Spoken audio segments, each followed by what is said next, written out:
application of Pythagoras theorem. Pythagoras थेरमच्या ॲप्लिकेशनचा वापर करायचा. तर ॲप्लिकेशन ऑफ पायथागोरस थेरम मध्ये दोन प्रकारे वापरला जात आहे. ज्यावेळेस एक अँगल ॲक्यूट अँगल असल्यावर आणि एक अँगल ऑब्ट्युअस अँगल असल्यावर. बघा ॲप्लिकेशन ऑफ पायथागोरस थेरम मध्ये जो पहिला आहे तो ॲक्यूट अँगलचा बघूया आपण ॲप्लिकेशन, किंवा ज्यावेळेस ट्रायंगल असणार आहे जो आपल्याला अँगल बघायचा आहे त्यामधला तो अँगल ॲक्यूट अँगल जर असेल तर त्याचं ॲप्लिकेशन कशा पद्धतीनं यूज केलं जातं, वापरलं जातं आहे. Application of Pythagoras theorem in acute angle दोन टाइप्स मध्ये असेल, एक ऑब्ट्युअस अँगल आणि एक acute angle. A B C आणि डी हा जो अँगल आहे सी अँगल आणि हे परपेंडिक्युलर आहे म्हणजे हाईट आहे हे की नाही. हाईट दिलेली असल्याच्या नंतर या ठिकाणी आपल्याला ॲप्लिकेशन ऑफ पायथागोरस थेरम वापरायचा आहे. मग आता ॲप्लिकेशन ऑफ पायथागोरस थेरम मध्ये इन ट्रायंगल ABC बघा, in triangle ABC okay. ABC मध्ये angle C is an acute angle. Acute angle कोणता अँगल? अँगल C जो आहे तो ॲक्यूट अँगल आहे असं गृहीत धरलं. समजा आपण अगोदर ॲक्यूट अँगलचं बघूया, नंतर तोच C अँगल जर ऑब्ट्युअस असेल तर ऑब्ट्युअस अँगल असल्यावर ॲप्लिकेशन कसं असतं, म्हणजे पहिला ॲक्यूट अँगल असल्यावर आणि सेकंड नंबर ऑब्ट्युअस असल्यावर. मग आता अगोदर ॲक्यूट अँगल म्हटलंय बघा. ॲक्यूट अँगल मध्ये AD perpendicular on BC, segment AD perpendicular on BC. आणि बघा ॲप्लिकेशन ऑफ पायथागोरस थेरम वापरताना परपेंडिक्युलर त्याच्या डेफिनेट असणार आहे आणि तो जो एक अँगल असेल तो अँगल कोणता असेल तर ॲक्यूट अँगल असेल तर त्या ठिकाणी त्याचं ॲप्लिकेशन कसं वापरलं जात आहे. आता बघा इन ट्रायंगल ADB, जर समजा हा ट्रायंगल बघितला कोणता इन ट्रायंगल ADB, हा जर ट्रायंगल बघितला तर या ठिकाणी 90 डिग्री आहे. मग in triangle ADB, in triangle ADB angle ADB is equal to किती बरं 90 डिग्री आहे. किती डिग्री आहे 90 डिग्री. मग एक अँगल जर 90 डिग्री असेल तर आपण काय वापरू शकतो थेरम ऑफ पायथागोरस. काय वापरू शकतो थेरम ऑफ पायथागोरस. मग सांगा बरं थेरम ऑफ पायथागोरस नुसार काय होईल. मग या ठिकाणी काही व्हॅल्यू त्यांनी दाखवल्यात बघा.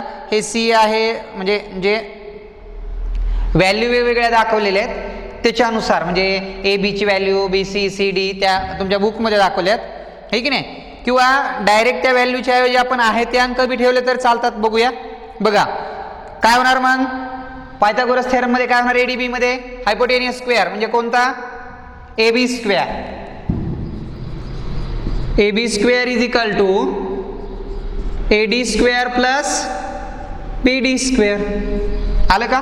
AB square is equal to AB square is equal to AD square plus BD square आहे की नाही. आता या ठिकाणी आपल्याला जो नंबर या ठिकाणी पायथागोरस ऑफ थेरम नुसार पहिला घेतला होता, आता दुसरा ट्रायंगल बघावं लागणार इन ट्रायंगल ADC.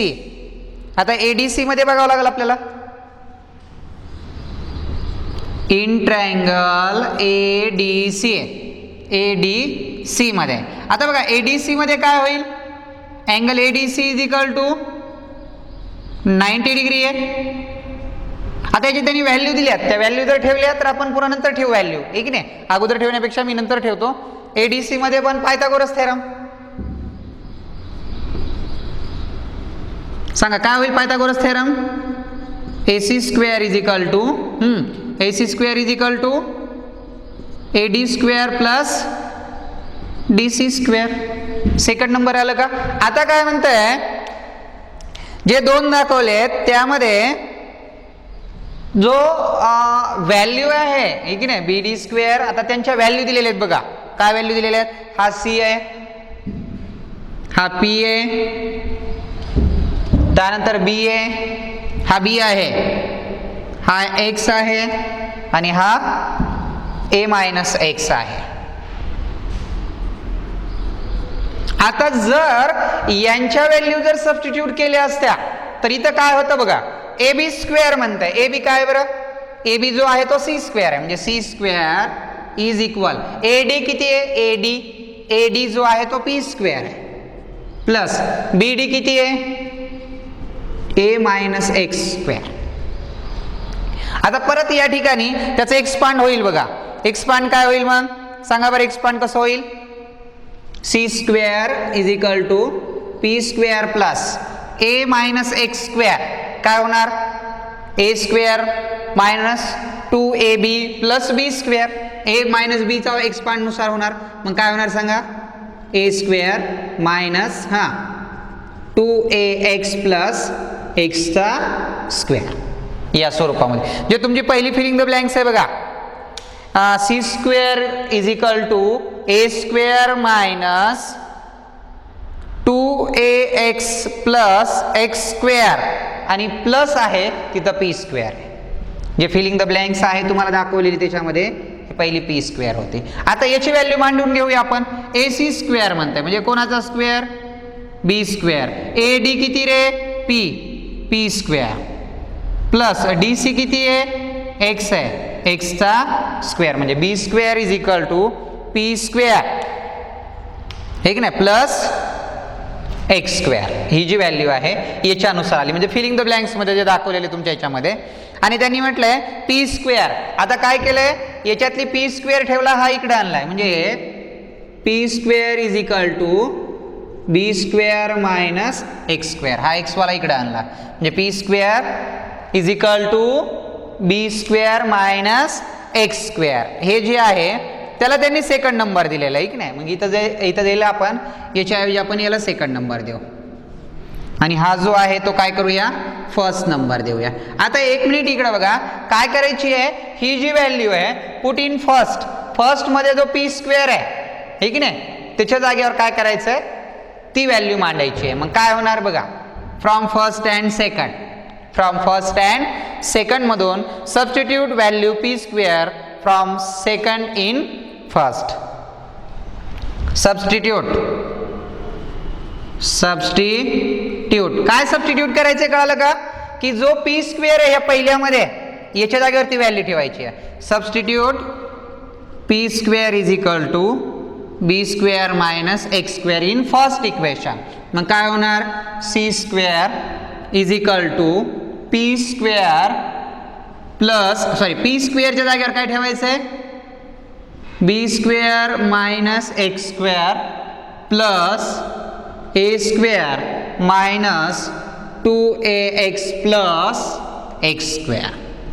ओके बघा काय कॅन्सल होणार इथं हा एक्स स्क्वेअर आणि हा एक्स स्क्वेअर कॅन्सल झाला म्हणजे काय राहिलं मग इथं c square is equal to B square minus 2ax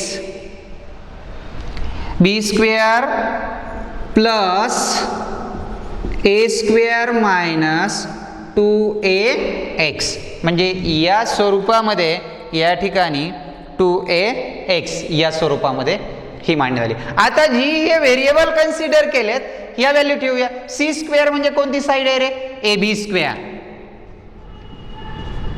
b square म्हणजेच ए सी स्क्वेअर प्लस ए स्क्वेअर हे की नाही. आता काय म्हटलं इथं ए स्क्वेअर हे की नाही. मग आता ए स्क्वेअर म्हटल्यावर या ठिकाणी कोणती व्हॅल्यू आपण कन्सिडर केली ती बघा.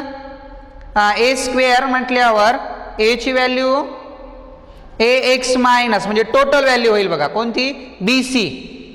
जे टोटल होईल ती कोणती होईल बी सी होईल. हे ए म्हणजे टोटल बी सी जी आहे ती ए होती म्हणजे B C square minus 2 into A म्हणजे कोणती आहे B C 2bc into x कोणती आहे डी सी म्हणजे 2bc इंटू डी सी. या स्वरूपामध्ये काय तयार होतंय जे ऍप्लिकेशन ऑफ पायथागोरस थेरम तयार होते. म्हणजे हे प्रूव्ह करून दाखवलंय की नाही. आता तुम्हाला असं वाटलं असेल की सर हे जे प्रूव्ह केलंय ते काहीच कळलं नाही आम्हाला बरोबर आहे. कशामुळं किंवा सर हे व्हॅल्यू काय प्रत्येक वेळेस घ्यायच्यात का प्रत्येक वेळेस घ्यायच्या नाहीत. मग तुम्हाला ते एक हिंट सांगतो मी की कसं लक्षात ठेवायचं.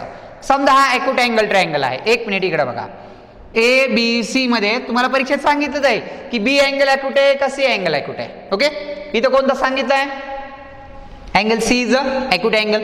पहिल्यांदा काय करायचं जो अँगल ॲक्यूट दिला असेल त्याची अपोजिट साईड बघायची कोणती आहे ए बी स्क्वेअर. बघा आता हे जे आहे ते डायरेक्ट डायग्रामच्या आधारावर कसं लक्षात ठेवायचं. आता हे बघा, हे पूर्ण मी प्रूव्ह करून दाखवलंय किंवा इथं आपण व्हॅल्यूचे नाव वेगवेगळे लिहिलेत आणि हे उत्तर आणलंय. पण हे डायरेक्ट कसं तयार होतं याच्यावर आधारित असणारा फक्त एकच क्वेश्चन आहे प्रॅक्टिस सेटमध्ये, ऍप्लिकेशनवर आधारित. मग ते एकच क्वेश्चन आपल्याला फक्त लक्षात ठेवायचं आहे की नाही. मग बघा, हा सी अँगल एकूण दिलाय, सी ची अपोजिट साइड कोणती आहे, ए बी. मग पहिल्यांदा करायचं ए बी स्क्वेअर. पहिल्यांदा कोणती घ्यायची कळालं का, पहिल्यांदा कोणती साइड घ्यायची, जो अँगल तुम्हाला एकूण दिला असेल त्याची अपोजिट साइड कोणती आहे, A B. A B square घेतला इज इक्वल. आता काय करायचं, याची ऍडजसेंट साइड घ्यायची. एकूण अँगल कोणता आहे, सी. बरं, याच्या दोन ऍडजसेंट आहेत, एक एसीबी आहे आणि बीसीबी आहे. पण अशी ऍडजसेंट घ्यायची की ज्याच्यावर परपेंडिक्युलर नसावा. मग हे एडी कोणावर आहे, बीसी वर आहे. मग ती अगोदर घ्यायची का, नाही. आता ही कोणती घेतली, ए सी स्क्वेअर. पुन्हा प्लस घ्यायचं. ओके, आता काय करायचं, ज्याच्यावर परपेंडिक्युलर आहे ती घ्या. कोणत्यावर परपेंडिक्युलर आहे, बीसी वर. होली स्क्वेअर त्याचा वर्ग बीसी स्क्वेअर. काय केलं, हा एकूण अँगल दिलता, याची opposite side square is equal first adjacent side plus second adjacent side square. Okay, इथपर्यंत झालं. आता एक लक्षात ठेवायचं की इथपर्यंत झाल्याच्या नंतर हा अँगल ॲक्युटेक ऑप्टियस आहे, ॲक्युट अँगल आहे. ॲक्युट अँगल म्हणलं की मायनस येणार. काय येणार, मायनस येणार. कधी पण तो अँगल काय असल्यावर, ॲक्युट अँगल असल्यावर. ॲक्युट आलं म्हणून मायनस आलं. 2 तर कंपल्सरी येणार, -2. हे 2 काय येतं, 2ab एक्सपांड केले ना आपण इथं, हे ह्याच्यानुसार 2 येतं. बरं, आता 2ab म्हटल्यावर 2 सोबत कोणता घ्यायचा, पूर्ण बेस. पूर्ण बेस आणि हाफ जो होईल तर आता हे मीडियन असते. मग आता 2 बेस कोणता आहे, पूर्ण 2bc इंटू पुन्हा काय करायचं, त्या अँगल पासून परपेंडिक्युलर, या अँगल पासून परपेंडिक्युलर कोणता आहे, डी. म्हणजे 2bc इंटू dc. हे होतं application of Pythagoras theorem in acute angle मध्ये. कळालं.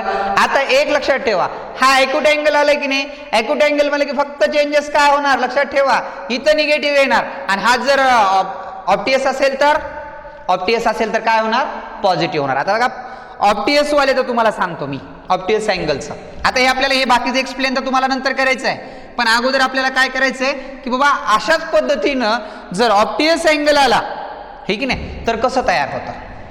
आता थोडी मी इथं डायग्राम काढतो. आपल्याला फक्त डायग्रामवर आधारित लक्ष ठेवायचं आहे, फक्त डायग्रामवर आधारित लक्षात ठेवायचं आहे. ॲक्यूट मध्ये आणि ऑप्टियस मध्ये काय फरक असतो. A B C and D. आता या ठिकाणचा सॉरी सी डी, सी इथं घ्यावं लागेल. ए बी सी आणि हा डी आहे, हा ऑप्टियस अँगल आला. C is a obtuse angle. Obtuse angle आहे की नाही. आता काय करायचं, ऑप्टियस अँगल असेल तर प्लस होणार फक्त. आता मी मग तुम्हाला काय सांगितलं होतं, अगोदर काय करायचं, याची अपोजिट साइड बघायची. याची अपोजिट साइड कोणती सांगा, A B square.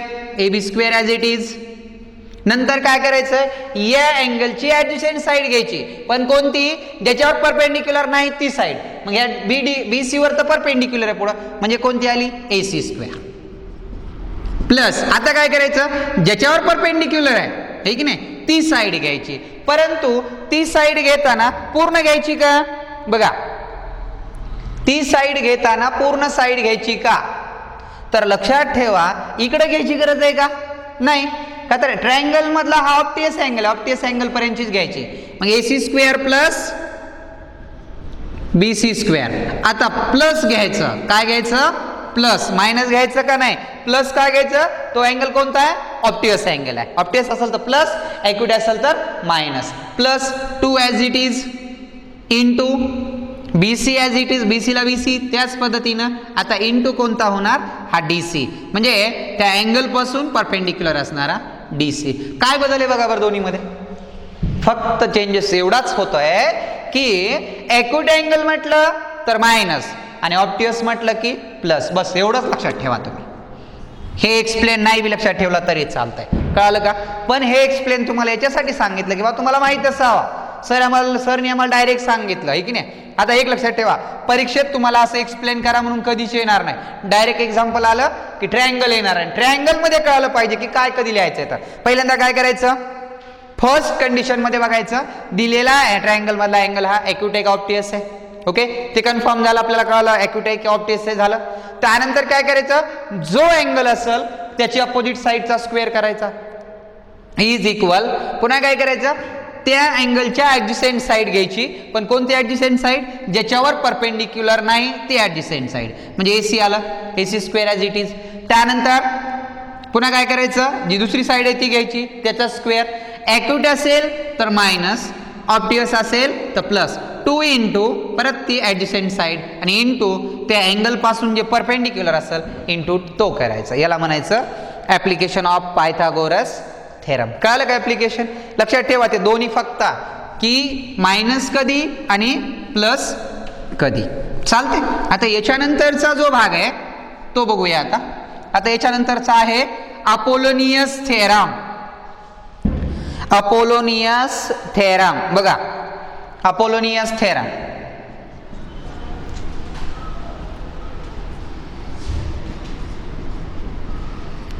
Apollonius theorem काय असतं? अपोलोनियस थेरम बघा, आता अपोलोनियस थेरम मध्ये आपल्याला जो ट्रायंगल दिलेला असेल तर त्यामध्ये मेडियन असते, मेडियन आहे की नाही, तरच अपोलोनियस थेरम तयार होत असतो. अपोलोनियस थेरम आहे की नाही. आता समजा एक ट्रायंगल दिला तुम्हाला हा, for example A B C,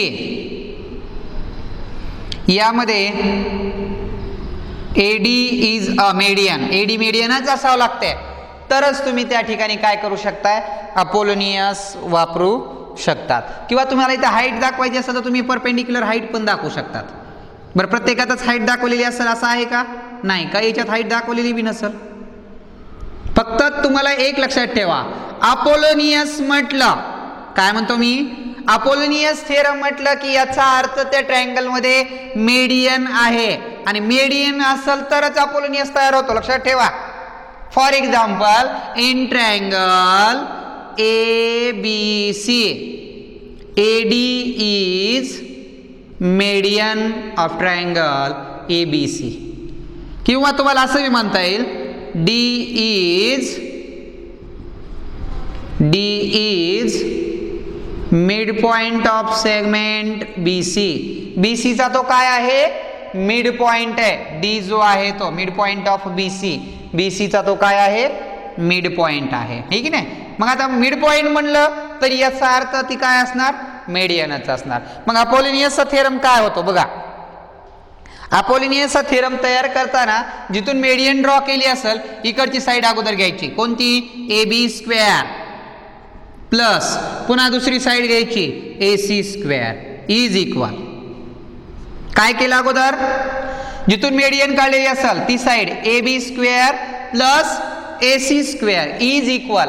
आता इक्वल दाखवली जाते आणि आता आपल्याला बघावं लागतं ट्वाइस करायची, जी मेडियन असेल ती twice of median square, 2AD square plus 2BD square. एक लक्षात ठेवा, पहिल्यांदा जिथून मेडियन काढली असेल त्या साईडचा square plus second side square is equal twice of the median square, मेडियनच्या स्क्वेअरची ट्वाइस इन प्लस करायचं आणि ट्वाइस ऑफ BD और DC, ट्वाइस ऑफ BD और DC स्क्वेअर, त्याचा बी स्क्वेअर करावा लागला. आता BD और DC म्हटल्यावर कसं होणार बघा आपल्याला, की त्या ठिकाणी हा जो BD आहे, मला सांगा AD इज अ मेडियन, म्हणजे इक्वल पार्ट झाले दोन तयार. मग तुम्ही BD घेऊ शकतात किंवा DC कोणताही घेऊ शकतात बाय अपोलोनियस थेरम.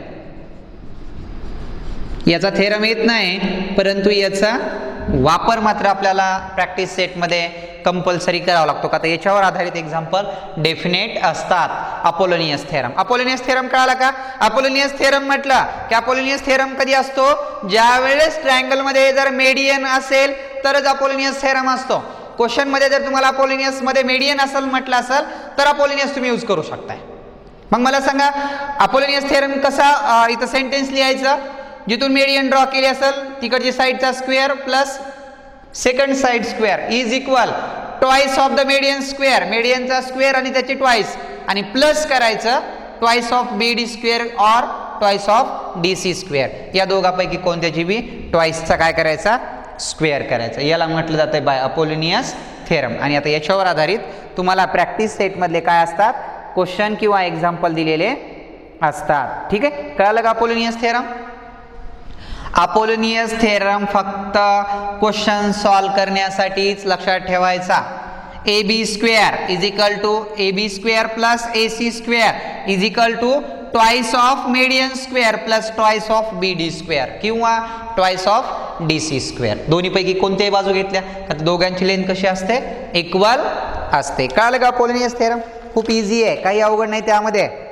ठीक आहे, बघूया आता या दोन्हीवर आधारित असणारा, याच्यावर आणि याच्यावर असणारा जो प्रॅक्टिस सेट आहे, म्हणजे ॲप्लिकेशन ऑफ पायथागोरस थेरम आणि अपोलोनियस थेरम, या दोन्हीवर आधारित असणारा जो प्रॅक्टिस सेट आहे, practice set 2.2, practice set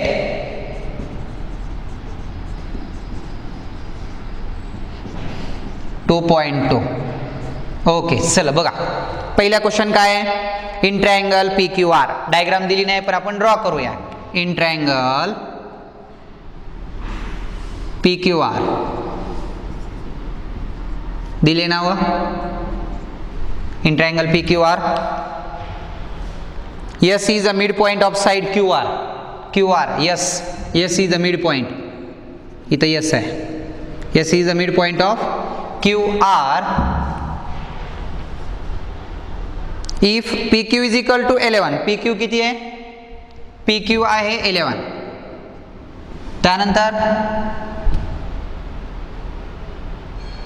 P R 17, P R 17. त्यानंतर पी एस, पी एस किती आहे, पी एस 13, पी एस 13 आहे. आणि नंतर म्हटलं आहे फाइंड क्यू आर. काय काढायचं आपल्याला, टोटल क्यू आर काढायचा. हा क्यू आर फाइंड करायचा. ओके, बघा question number first. In triangle P Q R, P S is median of triangle P Q R. P Q R ची काय आहे ती, मेडियन आहे. मग S is mid point, S is mid point of Q R. Q आरचा S काय आहे, mid point आहे. मग काय होणार, Q S is equal to S R. Mid point असल्यामुळं, मीडियन असल्यामुळं, बाय अपोलोनियस थेरम. आता बाय अपोलोनियस थेरम काय असतो आता अपोलोनियस थेरम, बघा व्यवस्थित लक्षात द्या. आता इकडं बाय अपोलोनियस थेरम पी पासून मीडियन काढली आहे, मग P Q square, P Q square plus तिथून लगे दुसरी side P R square. Sequence चुकू द्यायचा नाही. P R square is equal to twice of median square 2 P S square plus twice of Q S square, twice of Q S square. Q S म्हणा किंवा S R म्हणा, कोणत्याचा square होणार. बघा P Q P R, P Q किती आहे, P Q आहे 11, 11 square plus P R, P R किती आहे 17, 17 square is equal to twice. P S किती आहे, पी एस 13 आहे. क्यू एस किती आहे, फाइंड करावं लागेल आपल्याला Q S square, twice into Q S. बघा 11 चा स्क्वेअर 121, 17 चा स्क्वेअर 289, 289 का. 7 चा वर्ग 49, 9 8 आले 4, 7 1 7, 7 2 14 4 18 ला 8 हातचा आला 1, 1 चा वर्ग 1 1 2, 289. 2 इंटू 13 चा वर्ग in 196, 2 into Q S square. करा ॲडिशन. 9 प्लस 1 10, कॅरी 1, 11 ला 1, 1 3 प्लस आणि 4 410 इज इक्वल ट्वाइस ऑफ 169, 9 दोन्ही 18शीला 8 हे की नाही, 9 दोन्ही 18, 18शीला 8 हातचा आला 1, 6 दोन्ही 12 आणि 1 13शीला 3 हातचा आला 1, 2 1 2 3, 338 plus twice of QS square. हे पॉझिटिव्ह आहे, इकडे आल्यावर निगेटिव्ह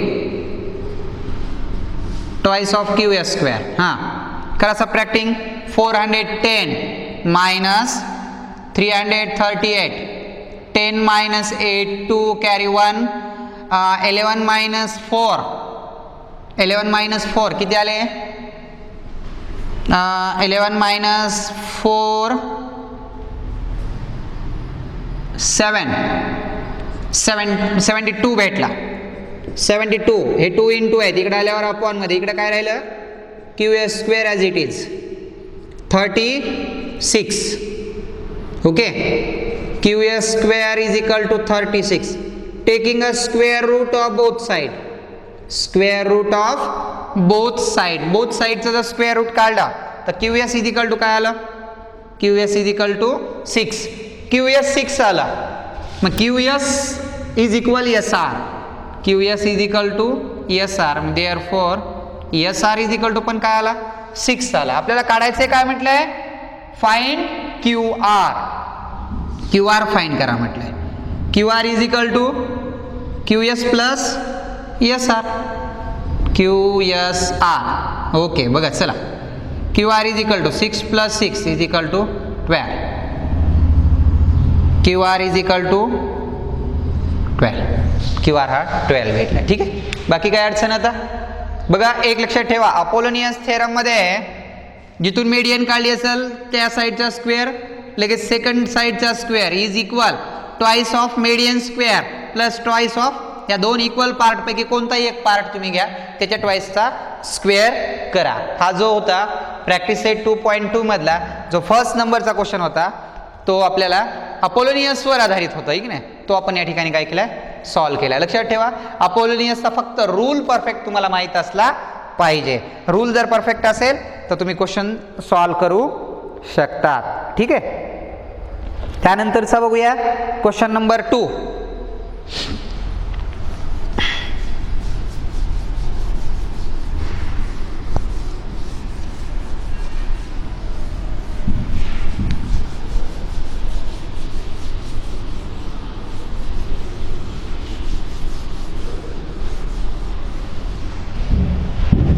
बघा काय question number 2. In triangle ABC आहे, ABC ट्रायंगल आहे.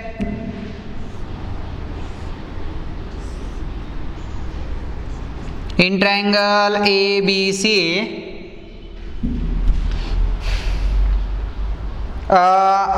लेंथ ऑफ मीडियन म्हटले draw from point C to side AB.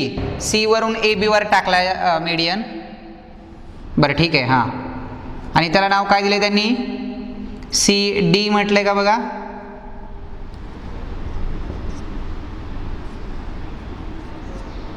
Median आहे,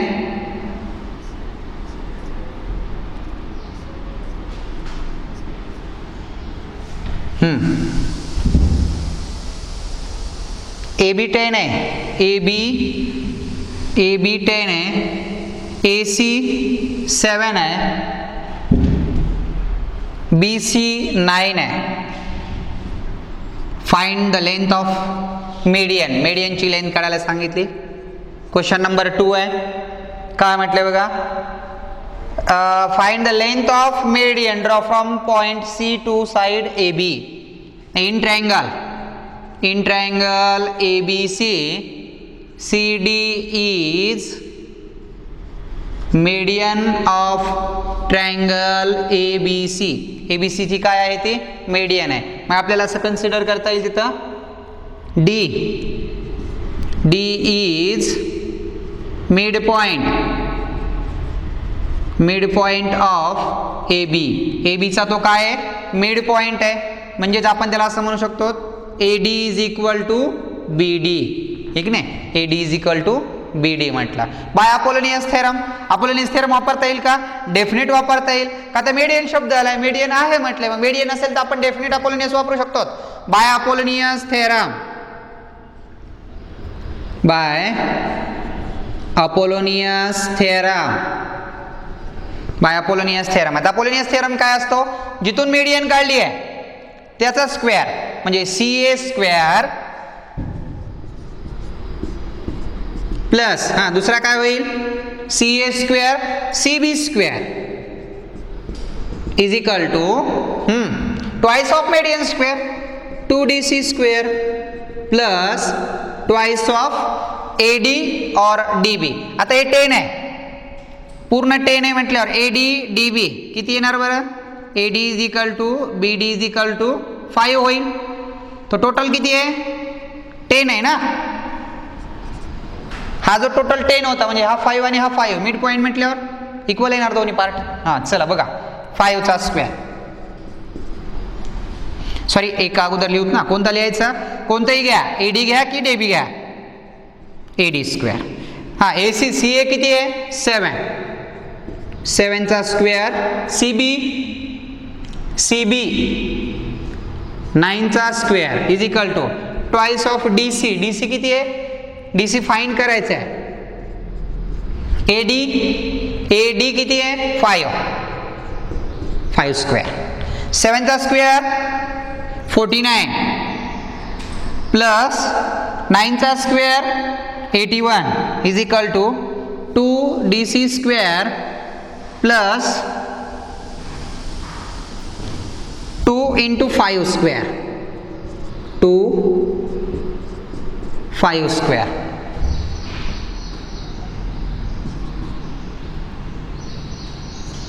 चा 2 into 5 चा स्क्वेअर किती रे?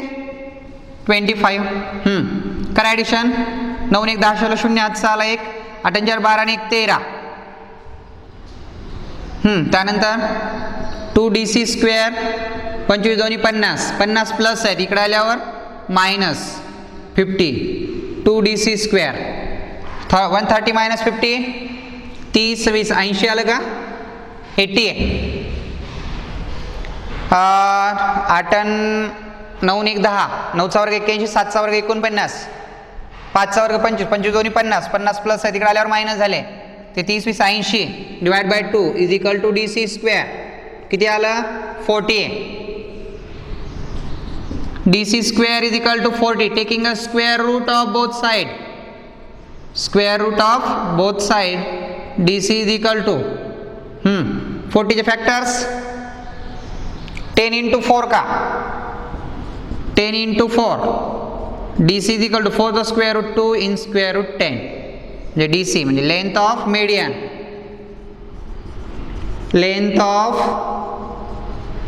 median is equal to 2 in square root 10.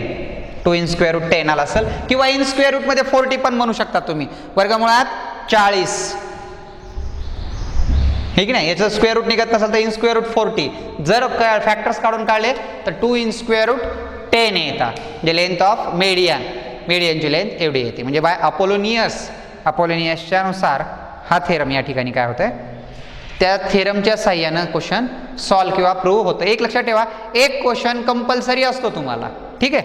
जो आता याच्यानंतरचा जो क्वेश्चन आहे बाकीचा तो आपण आता काय करू, उद्याला घेऊ. बघा 2 क्वेश्चन झालेत, 3 क्वेश्चन राहिले. 3 क्वेश्चन उद्याला होऊन जातील. लागलीच लगे प्रॉब्लेम सेट चालू करायचं आपल्याला. चालतंय, थांबू इथं, बाकीचा आता उद्याला घेऊ.